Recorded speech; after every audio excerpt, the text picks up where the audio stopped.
close to your body.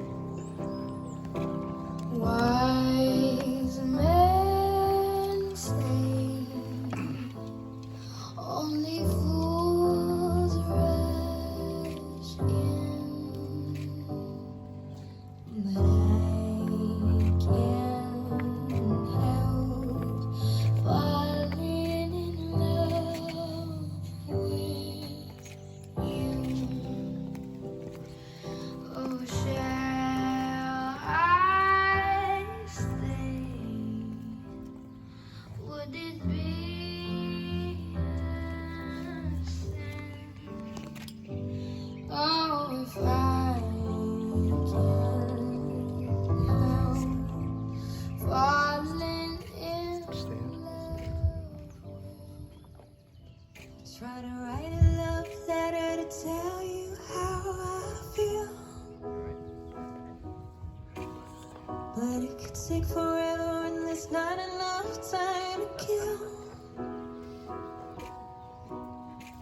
If your love's an ocean, then you can't let me drown. When my heart feels like a desert, you're the rain, so let it pour down. I thought that I had it all till I found you. Now I'll give it all up for you.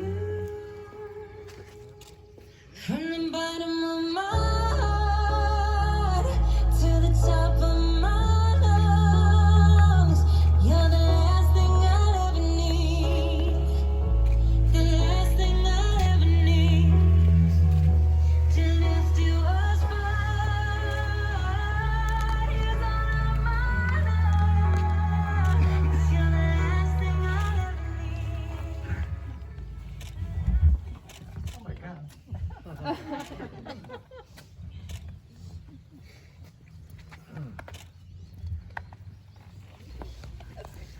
Welcome, family and friends.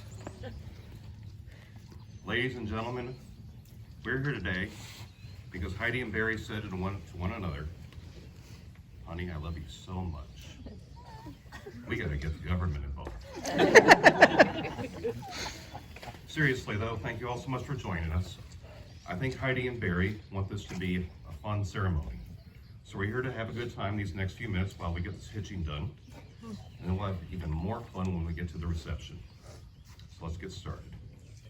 For those of you who do not know me, and most of you have unfortunately met me the past couple days, I am Heidi's brother Brian, and I've been given the privilege of officiating the ceremony, and with any luck, I will not offend you.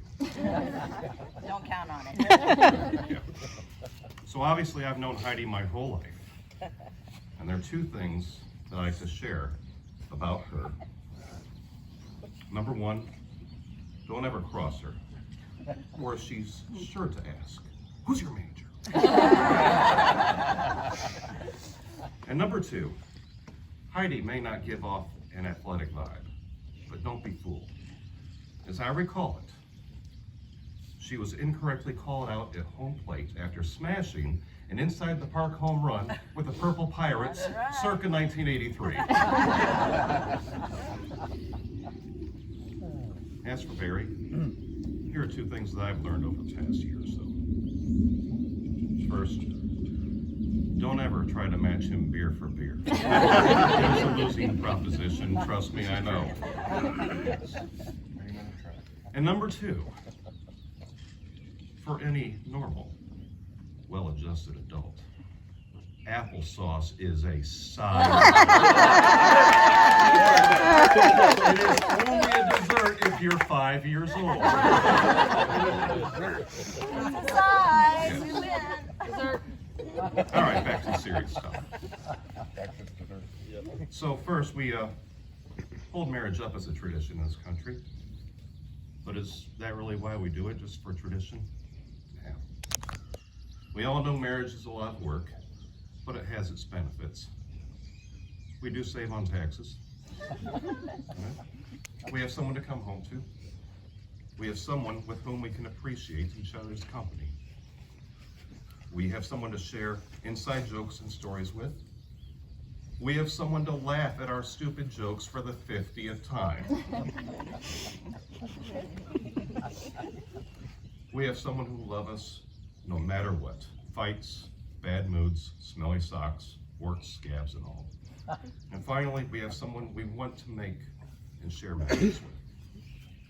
If you boil it all down, it's just having a strong relationship with someone special. So you know, when I asked Heidi what she wanted in the wedding, she was not entirely specific.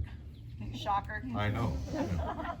She said she wanted a ceremony that lasts perhaps 20 minutes. No inappropriate jokes, no readings. How do I fill up all that time? All right, 10 minutes. But, you know, I feel like I can push the envelope here.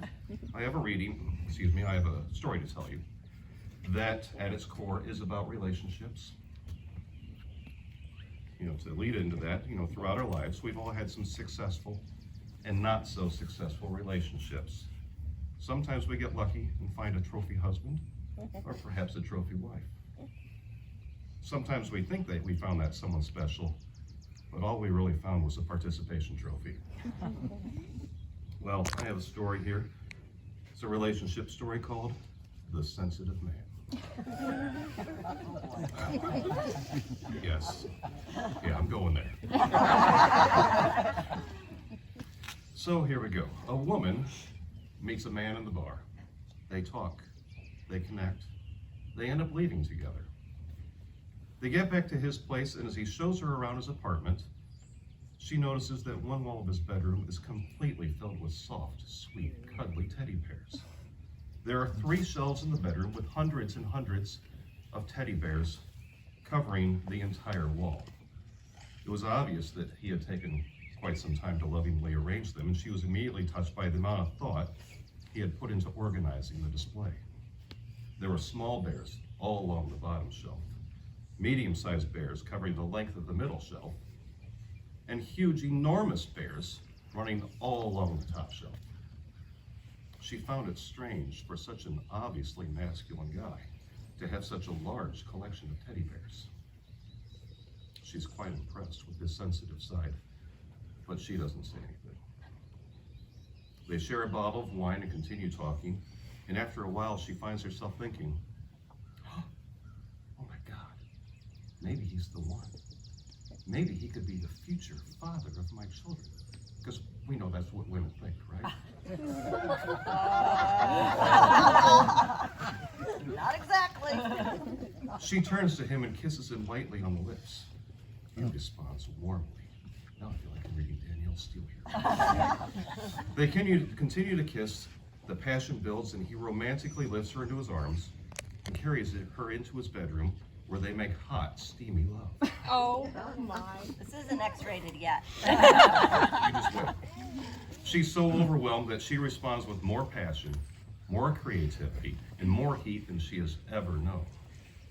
After an intense, explosive night of raw passion with this sensitive guy. I'm ready. They're lying there together in the afterglow. The woman rolls over, gently strokes his chest, and asks coyly, well, how was it? The guy smiles at her, strokes her cheek, looks deeply into her eyes, and says with all sincerity, feel free to select any prize from the middle shelf.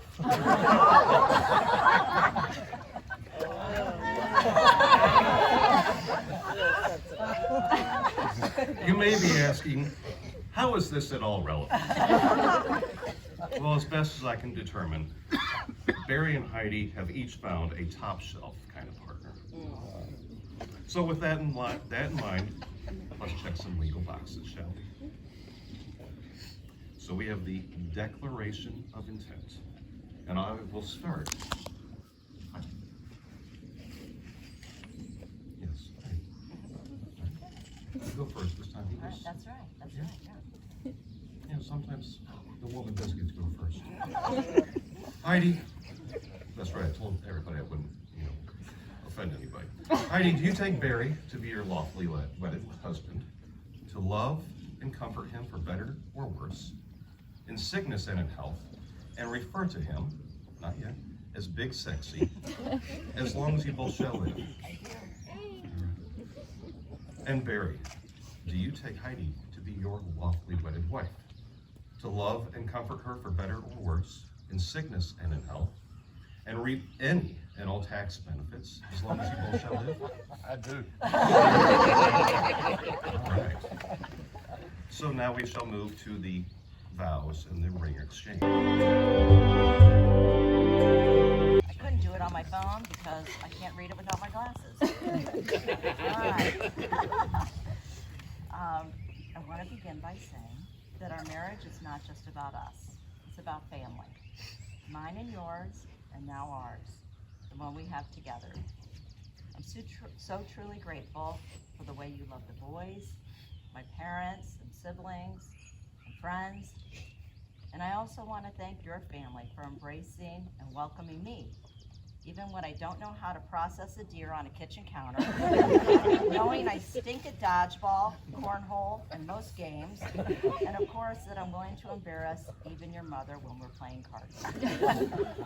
I want to thank you for loving me, believing in me, encouraging me, for always being honest, even when it might hurt my feelings, for making me feel loved when I look good and when I look horrible, for making me feel appreciated and like I'm a treasured gift.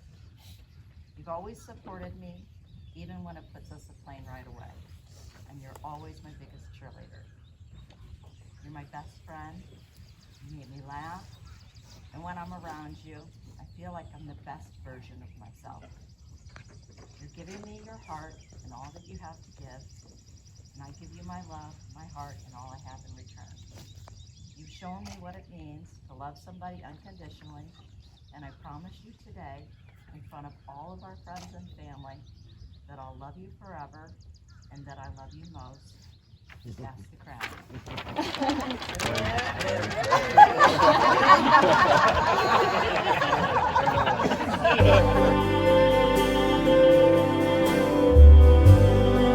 Words to tell you how I'm feeling. I gotta make you understand. I'm never gonna give you up. Never gonna let you down. Never gonna run around and desert you. Never gonna make you cry. Never gonna say goodbye. And never gonna tell a lie and hurt you. But truly, I thought I had it all until I met you. You are truly the last thing that I'll ever need, just like the song said. I was a little late to be your first, but I definitely want you to be all my last. I can promise you that there'll be days that you're gonna roll your eyes and wonder what you've gotten yourself into. I've already done that. But I can promise you that the rest of your life will be filled with tears of laughter and love. Just promise me one thing, and that's that you outlive me. I don't want to live another day without you. You being my wife. Touching. There's only one thing left to do. By the power vested in me, and of course by those guys on the internet. I now pronounce you husband and wife. You may kiss your bride. Hot dog.